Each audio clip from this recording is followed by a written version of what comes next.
அஸ்ஸலாமு அலைக்கும். Hi friends, நம்ம இன்றைக்கி பார்க்க போகிறது பன்னீர் கிரேவி தான் பார்க்க போகிறோம். அதுக்கு ஒரு கடாயை காய வச்சுக்கிட்டு 4 டேபிள் ஸ்பூன் ஆயில் சேர்த்துக்கோங்க. அது கூட ஒரே ஒரு பெரிய வெங்காயத்தை இந்த மாதிரி கட் பண்ணிவிட்டு இதை சேர்த்துக்கோங்க. சேர்த்துட்டு இது கூட காரத்துக்கு தகுந்த மாதிரி ஒரு பச்சை மிளகா சேர்த்துக்கிறேன். இது எல்லாமே நல்லா வெங்காயம் வந்து நல்லா கண்ணாடி பதத்துக்கு வதங்குற அளவுக்கு நல்லா வதக்கி விடுங்க.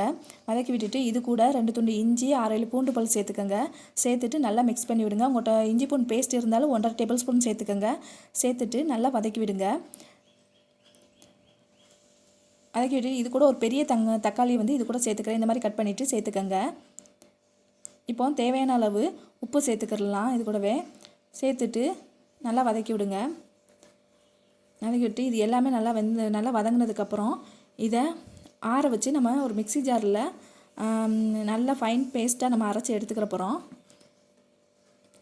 இந்த மாதிரி அரைச்சி எடுத்துகிட்டு அதே கடாயில் ஒரு 2 டேபிள் ஸ்பூன் ஆயில் சேர்த்துக்கோங்க. 1/2 டேபிள் ஸ்பூன் ஜீரகம் சேர்த்துட்டு 1 டேபிள் ஸ்பூன் மிளகாத்தூள் சேர்த்து ஃப்ளேமை வந்து கம்மியாக வச்சுக்கோங்க. சிம்மில் வச்சுக்கோங்க. சிம்மில் வச்சுட்டு, ஏன்னா மிளகாத்தூள் சேர்த்துமே கருக ஆரம்பிக்கும். அதனால் சிம்மில் வச்சுட்டு இப்போது அந்த பேஸ்ட்டை வந்து நம்ம இது கூட சேர்த்துக்கலாம். சேர்த்துட்டு நல்லா கிளறி விடுங்க. கிளறி விட்டுட்டு தேவையான அளவு தண்ணி சேர்த்துக்கோங்க. தண்ணி சேர்த்துட்டு இது நல்லா கொதிச்சு வந்ததுக்கப்புறம் இது கூட வந்து நம்ம 200 கிராம் பன்னீரை வந்து இந்த மாதிரி கட் பண்ணி வச்சுருக்கேன். அதை வந்து இது கூட சேர்த்துக்கலாம்.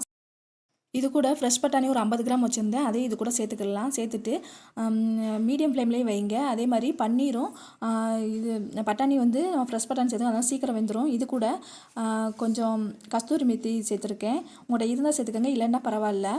சேர்த்துட்டு உங்களுக்கு தேவையான அளவு இந்த மாதிரி எண்ணெய் பிரிஞ்சு வந்ததுக்கப்புறம் உங்களுக்கு தேவையான அளவு கிரேவி வந்ததுக்கப்புறம் நீங்கள் என்ன செய்யுங்க, கொத்தமல்லி தூவிட்டு இதை வந்து ஆஃப் பண்ணிக்கோங்க. நம்மளோட பன்னீர் கிரேவி ரெடி ஆயிடுச்சு ஃப்ரெண்ட்ஸ். நீங்களும் இதேமாதிரி ட்ரை பண்ணி பாருங்கள். இது சப்பாத்தி, நான், பூரி எல்லாத்துக்குமே ரொம்ப டேஸ்டியாக இருக்கும்.